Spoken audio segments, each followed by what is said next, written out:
अच्छा जैसे बाज़ औरतें जब शौहरों पे गुस्सा नहीं निकाल सकती ना, तो वो बच्चों की तरबियत ख़राब करना शुरू कर देती हैं। बच्चों की नज़र में बाप को ज़ालिम बना देती हैं, कहती हैं ये तुम्हारा बाप गलत आदमी है और ज़ालिम आदमी है। और जब एक वक्त आता है कि वो जो बाप होता है वो तन्हा रह जाता है और वो जो औरत है वो अपने बच्चों के साथ होती है। बिल्कुल, मैंने तो ऐसा भी देखा है कि बेटों ने बाप के गिलेबान पकड़े हैं माँ के कहने पे। बिल्कुल, मैंने देखा है कि बेटों ने बाप को मारा है माँ के कहने पे। और इसमें सबसे बड़े जो इफेक्टिव हैं वो पता कौन है जी। बड़ी हैरत की बात यह है कि जो सारी जिंदगी अपनी औलाद और अपनी बीवी के लिए जो परदेश में निकालते हैं ना परदेसी जी, वो सबसे बड़े इफेक्टिव हैं इसके। जब वो लौट कर आते हैं तो बच्चे बाप के नहीं रहते। तो बच्चे कहते हैं आप कौन, और बीवी कहती है आप कौन। मैंने ऐसे परदेसियों को देखा है जिन्होंने 50-50, 60-60 साल जिंदगी के परदेश में काटे और परदेश में खुद ही रोटियां बनाई, खुद ही चाय बनाई, वापस आके भी खुद ही बना रहे। ऐसे हर चीज को रोटी बना के भी देना था बनाओ कोई। क्यों? बाहर के डॉलर खत्म हो गए। हाँ, पैसे खत्म, इज्जत रुतबा खत्म। ऐसा ही। तो औरतें बिल्कुल ये काम करती हैं कि बच्चों की ऐसी तरबियत करती हैं कि सारी औरतें नहीं, ज़ाहिर है इसमें भी कैटेगराइजेशन है। कुछ औरतें जो हैं वो बाप जैसा भी हो, बल्कि बाप ऐबी भी हो, तो बच्चों की नज़र में उसे अजीम बना देती हैं। तो ये उसकी औरत की फितरत है। और कुछ औरतें जो होती हैं उसमें वो अपनी फ्रस्ट्रेशन या अपनी जो उन्होंने ज़िंदगी में हार्डशिप देखी होती है, सख्तियाँ देखी होती हैं, उन्हें लगता है कि हमारे साथ बहुत जुल्म जाती हुई है, वो बच्चों के ज़रिए फिर वो कहती हैं कि हूँ मैं तो दस नहीं हूँ, तो मेरे पुत्र जवान ने।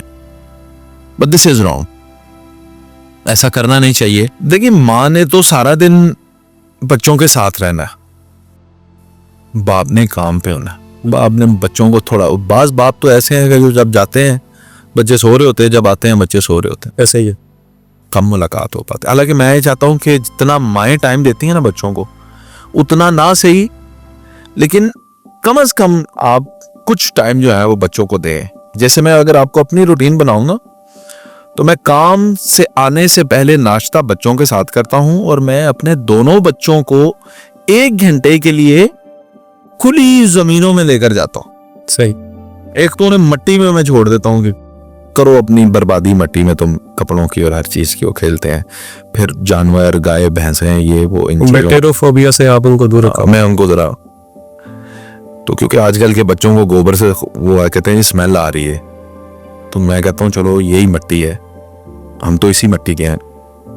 तो एक तो मैं उनको टाइम देता हूँ। फिर जब मैं वापस आता हूँ काम से जी, तो मेरा सारा वक्त मेरे बच्चों का और फैमिली का। उन्होंने मुझे कहना है, मैं जितना मर्जी थका हूँ, मैं लाहौर गया हुआ था, मैं इस्लामाबाद था, मैं फैसलाबाद था, इट रियली डजंट मैटर। जब वापस आया हूँ, अगर मेरे बच्चों ने बाहर जाना है या मेरी बेगम ने कहा कि हमने कुछ बाहर से खाना है या कुछ, तो फिर मेरा सारा टाइम उनका है फोन साइड पे। तो बापों को भी टाइम देना चाहिए, लेकिन समहाउ अगर कोई नहीं दे पाता टाइम, तो वो जो टाइम है उसमें बच्चे जो हैं वो बाप से दूर हो जाते हैं। आपने गौर किया है कभी कि ये सारे डे जो होते हैं वो मदर के ही होते हैं? मदर डे, तो वैलेंटाइन डे ते भी जिन्हां दी गर्लफ्रेंड नहीं होती वो मामा नूं लिया के फुल दे जांदे ने। ऐसे ही है ना?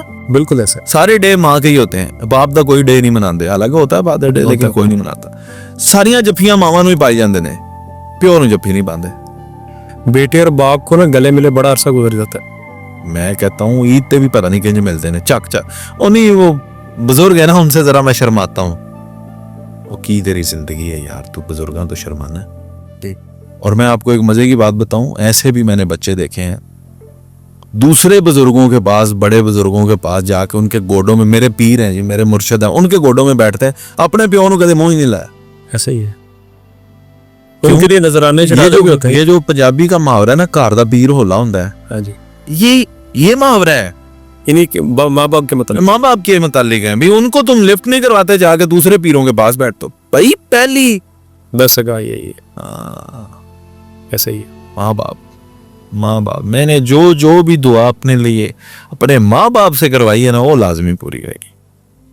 बाकी मैं आपको ये कहता चलूं कि माएँ अगर ये रवैया इख्तियार करती हैं तो एक चीज़ आप नोट कर लें और इसे लिख लें, और कमेंट सेक्शन में जिन लोगों के साथ मामलात होते हैं वो अक्सर लिखते भी हैं, बताएं कि जो माएँ बाप की इज्जत नहीं करवाती अल्टीमेटली औलाद उनकी भी नहीं रहती है। ऐसा ही बस बात इतना सा मुख्तसर सा खुलासा है कि उनको माएँ जब पढ़ाती हैं बताती हैं तो वो एक उम्र ही है जब वो खुद बाप बनते हैं, जब वो खुद उस सिचुएशन में आते हैं, उन्हें पता चल जाता है मां ने तो साढ़े नाल काम, वो मां दी भी इज्जत गई कर बाप की तरफ लौट आने। लेकिन मैं ये कहना कि आप अपने दोनों वालिदैन को टाइम दें, दोनों की इज्जत करें, बाप की भी इज्जत करें, माँ की भी इज्जत करें, और ये जो लाडियाँ, ये जो खेलियाँ, ये जो जफ्फियाँ, ये जो माँ को मिलती हैं, बाप इसको इससे महरूम ना रखे। किसी दाना ने लिखा था कि शौहर की इज्जत वही औरत करती है जिसने अपने घर में अपनी माँ को बाप की इज्जत करते देखा होता है।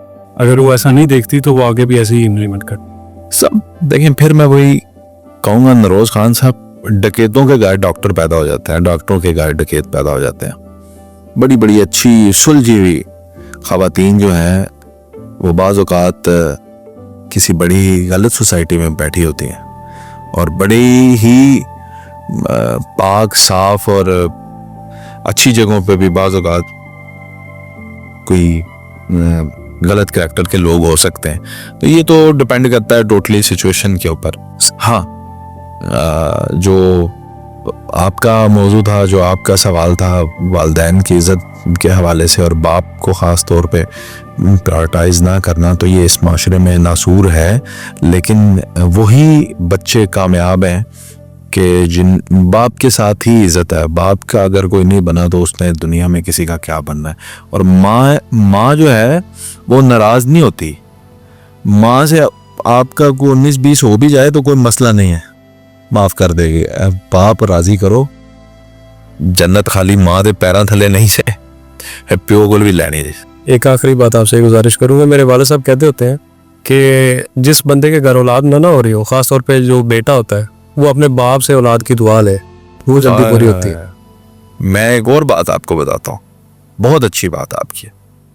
जिन लोगों के घर औलाद नहीं हो रही, वो बीवियां, वो बहुएं अपनी सास से दुआ लें। सास यानी दुआ भी उतो लो जिथे जरा मेहनत करनी है। मेहनत करनी, आपको कहेंगे नहीं, ये उन्होंने दुआ देनी देनी, वो जब देंगी तो फिर दिल से निकल। हाय हाय हाय, वो दुआ क्या दुआ होगी।